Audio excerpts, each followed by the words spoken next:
So for this results video, I'm kind of going to do it a bit different. We have a lot of results to go through.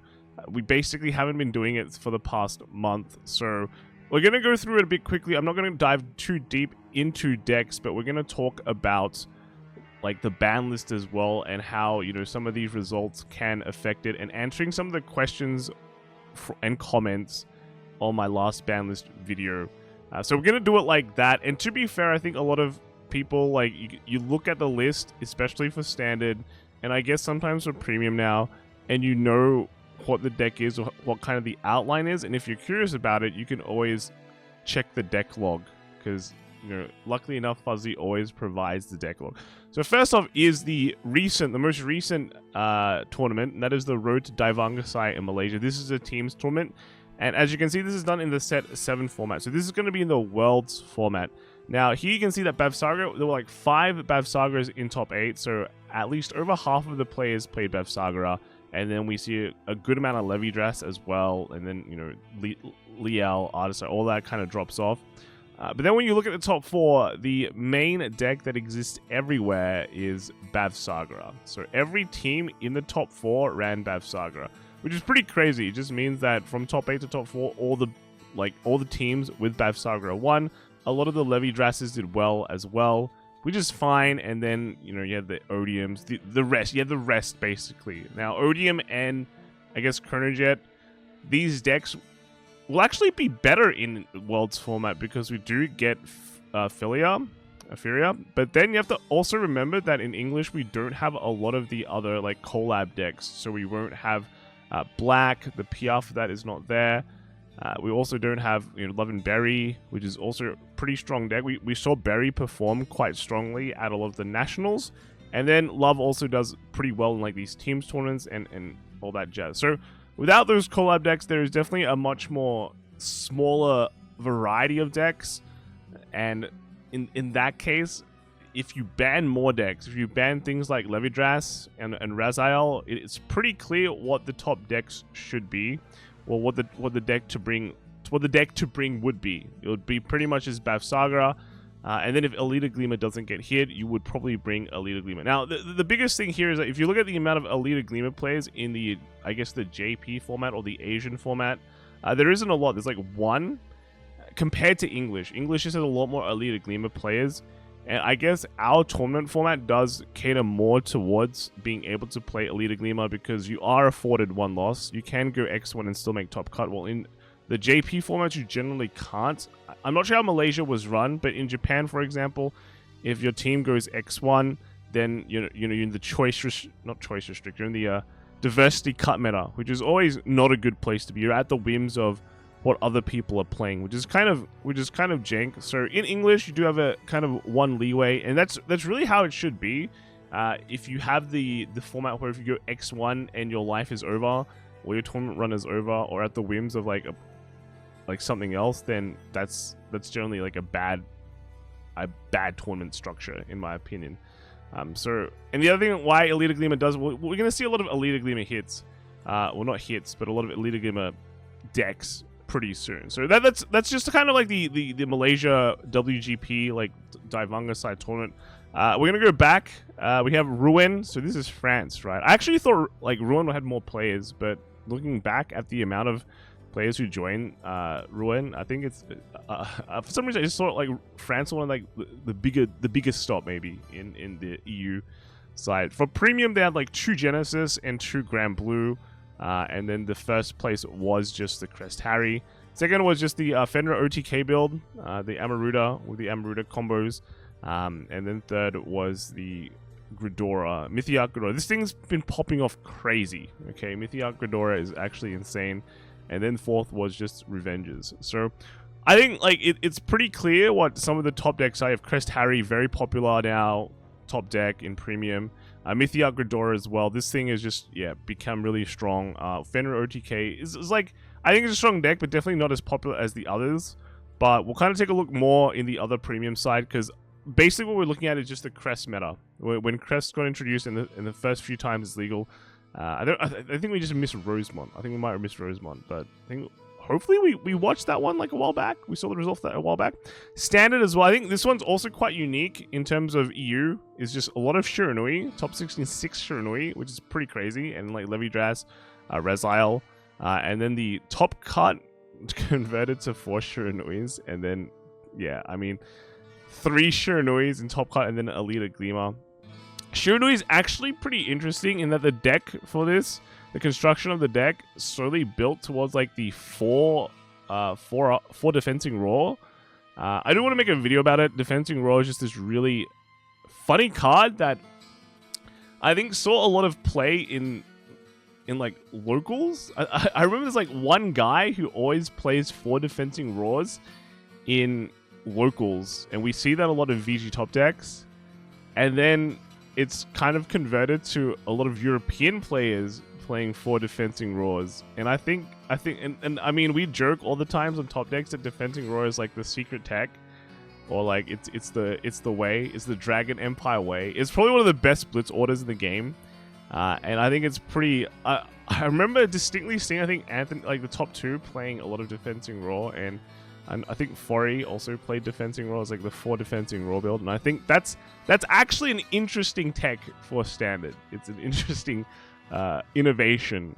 It's rare to see something like that, but seeing it actually work at big tournaments, I think is pretty good, and maybe is one of the few reasons why Shiranui is seeing a lot of kudos. And then Benjamin Lee here with the 1 Alita Gleamer, making it to Worlds of Alita Gleamer. I think a lot of people were saying, you know, why are we hitting Moe Flash? Why is Alita Gleamer so bad? It's like it finally became good. Why are we hitting Moe Flash? The reason is it's just a toxic deck. And the thing is, when you go into Worlds, we're talking about a Worlds format, and that's like the major tournament that this ban list, the next ban list, will be put for. In that you have to go, I guess, Sakya, or like more high rollier when you go into a Worlds format, because that kind of pays off more. Because in a way, when you get to like Worlds, technically, ideally, the skill level between all players should be around equal, and the only real way to get an edge is through luck. Some guy has better luck, some guy has bad luck, can decide the game a lot more. And a deck like Alita Gleamer, which can totally negate opponents' skills, how good they are, no matter how good you are, if Alita Gleamer high rolls, there is nothing you can do, then it actually becomes an even better pick. Now, I don't know if people like that or not.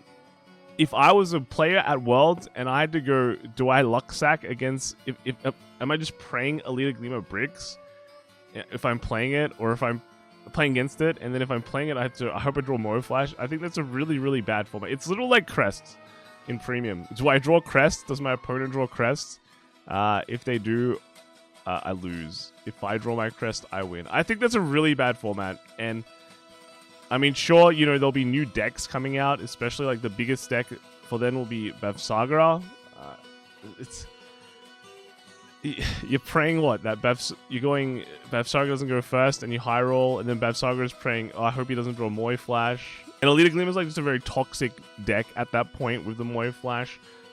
People say don't restrict Moe Flash to 1, or like wait till like Pole Pollute comes out. Pole Pollute sucks. I'm gonna be real. That PR is terrible. It's not gonna save this deck from its non-Moe Flashness. So the reality is Moe Flash is just a very poorly designed card. We shouldn't really be dancing around, you know, these bad cards that are toxic for the format. So we should get rid of it. Unfortunately, that means Alita Gleamer becomes a not good deck. But then they can just make better cards for it later, which is not Pole Pollute. Pole Pollute is just really bad. It's not going to save it. And then let's kind of go to Toronto. Toronto, a lot of Mega Colony, huge Mega Colony, and then Grand Blues, and it just kind of goes down, and then the Mega Colony is just keeps on existing. Before we go on to top 2 is just the Mythiarch Mega Colony. Steven coming in 3rd with the Crest Harry, which is pretty cool, and then an OTT coming 4th.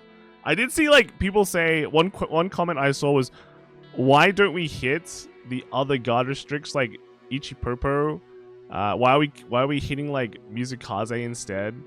Well, I'll put it this way. So Ichipurpo is pretty scary, and it used to be scary a while ago. But now, as Premium has evolved and people have gotten better, more cards have become released, Ichipurpo is pretty... Scarily enough, you can say it's rather manageable, even with Reverence Rush Dragon. That's the crazy thing. Because you have to also remember, if you are stacking Reverence Rush, you are not critting your opponent. And I think critting your opponent as OTT is your win con, because you want to get them to a position where your guard restricts, where they just totally can't guard, win the game. Yeah, that's pretty weird, right? Ichipurpo is so telegraphed that your opponent, their whole game would be just preparing for it. So at this point, I feel like Ichipurpo, everyone knows about it. The knowledge is there. Decks are naturally built in a way that can beat Ichipurpo, and if you can't, you still know what your game plan is. And then Ichipurpo is also rather slow. It's just it's not fast enough, basically, especially with all the crest decks out there. Now, when crest decks are gone, then maybe Ichipurpo can become back, but still, it's like the only thing the deck has. So, although people might not like the turn-wide guard restrict from Ichikishima, it's actually scary to say that Ichikishima is slowly become less relevant for the deck. Now, is it annoying to play against? I 100% agree.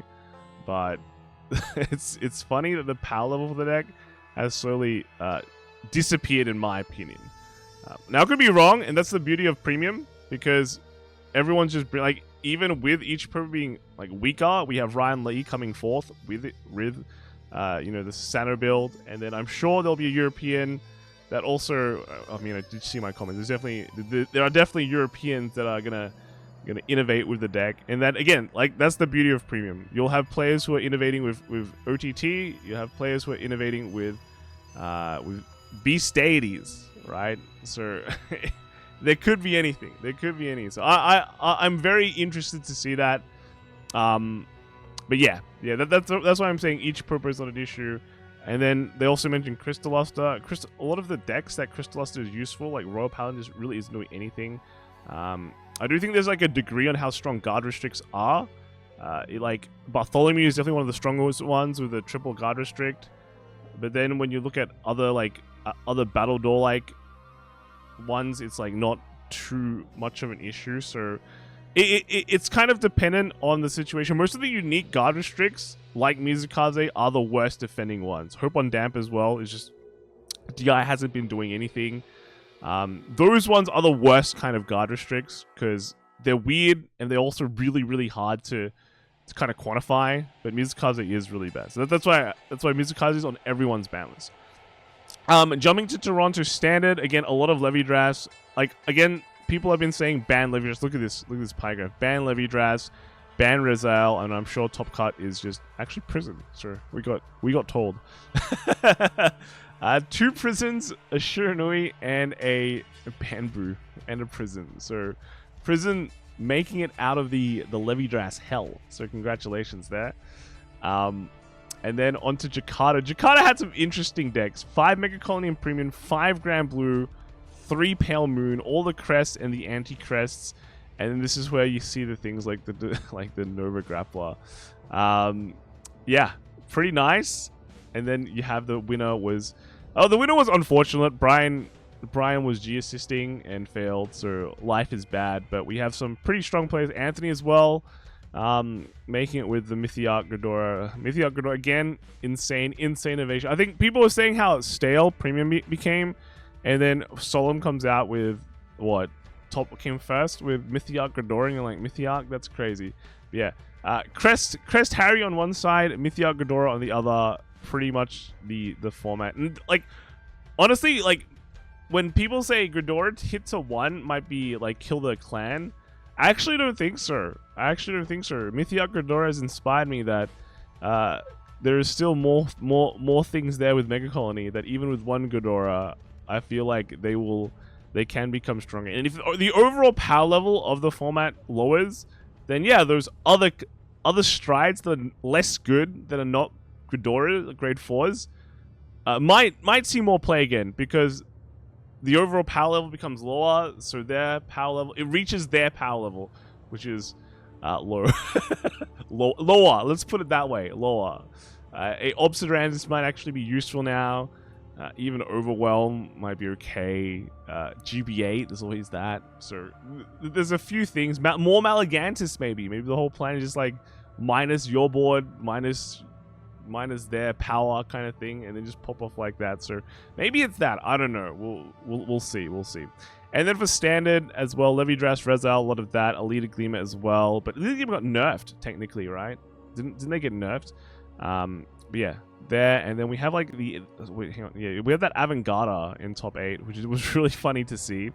And then first was Davin with the Razal, then Isaac with Razal, and then you had the Elite Gleamer with third, even after the Moe Flash. Like, this is the one tournament where the Moe Flash was functioning, where you can only put three set orders, by the way. Just because of, I think, a head judge ruling. And then they kind of fixed that with the overall Bushro ruling. But yeah, with that, the Elite can still get him third, so pretty crazy. And then Jovan with the Shiranui. Yeah, not much to say here. Not much to say here. Pretty meta decks. Again, like I said, a lot of people saying Rezal should get hit. I said Luard should get unrestricted for the next format, just so we might be able to see more diversity in that Worlds format. But yeah, if you hit Rezal, again, I think people are just going to play Bath. That's just how it is. Next is the, Cardiff? Cardiff is some crazy premium decks. Look at this. And then I think the winner was...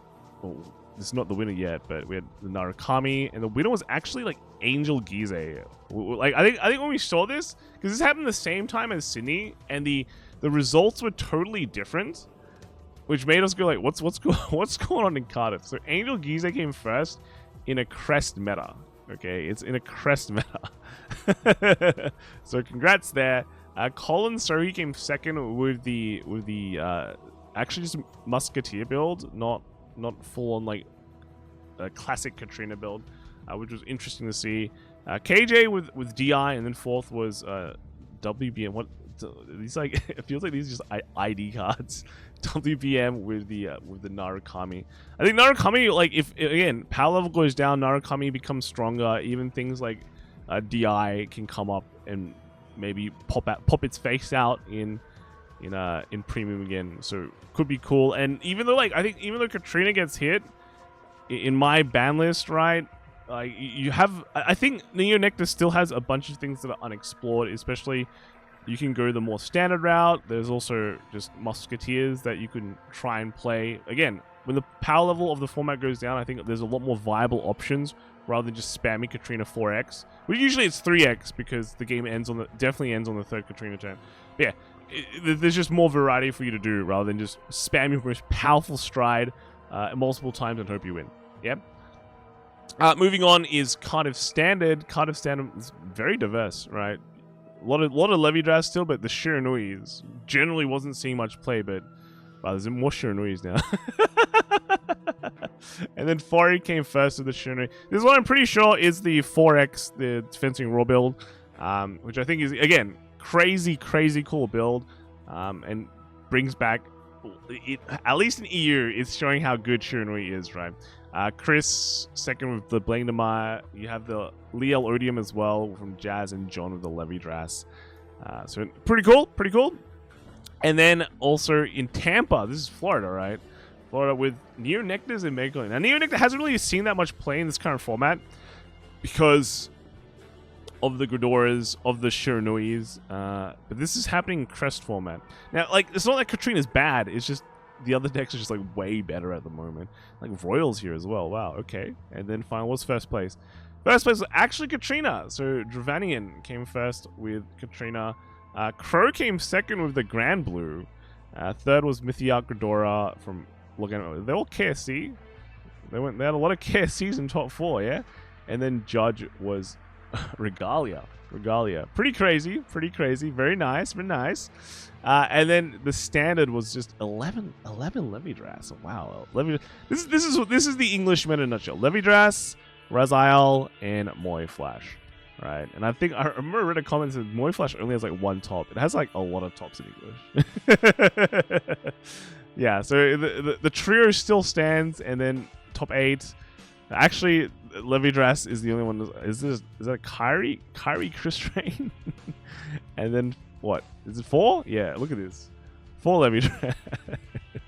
Travadian again. Surah missing out. Phantom X and Taki, first and second. Look at that. 4X Levidras. Now, I think a lot of people say, like, this is probably one of the few reasons people say, well, not few. This is one of the multiple reasons people say, hit Levidras. Levidras needs to be gone. But I think in set 7 format and Worlds format, you can't hit this unless you want this to be just all Babs. And people say, yeah, it's like, I mean, the Babs restandard, it's hard to get out because there's no way of reviving it. I don't think it matters. Like, if you play the deck, even after you get rid of its restanders, the 3 lines it hits is pretty insanely strong. By the time you've gotten rid of the restanders, I think you're like half dead or nearly dead or pretty much dead. So even if they just commit like 1 restander every turn, that is already like a lot of power you have to deal with. So I don't know. I feel like, again, this is just my thoughts. I feel like you can't hit Levidras when set 7 comes out. Otherwise, you'll have the situation we have like now, where set 5 comes out and they hit set 4 decks, which is Shuriroji and Shiranui. And then, well, at least for now, Shiranui is not fully dead because of the interesting innovations that came up. But Shuriroji, like, really doesn't exist. Yeah. So I think no. Like, hitting Levidras and Rezal probably should stay for set 7 format. And then after that, you could probably hit it with Baf Saga. No. Then what? Sydney had a lot of. I was streaming Sydney. If you want to watch the stream, it's there. Yeah, a lot of Levidras, a lot of Elite Gleamer, some Rezal. I already know how this turns out. The horror show. The horror show. Here we go. And no, to the person who says you only hate Elite Gleamer because you got beaten by it at BCS. The only BCS I played was one where there was no Elite Gleamer and there was no set 5. So, yeah, I only played it during practice to help my friends out, but I didn't get my ass blasted by at BCS or whatever you guys like to say. In fact, to be fair, I have the least amount of stakes at Worlds because I'm not playing in it. So I'm only casting it. I want to see good games, okay?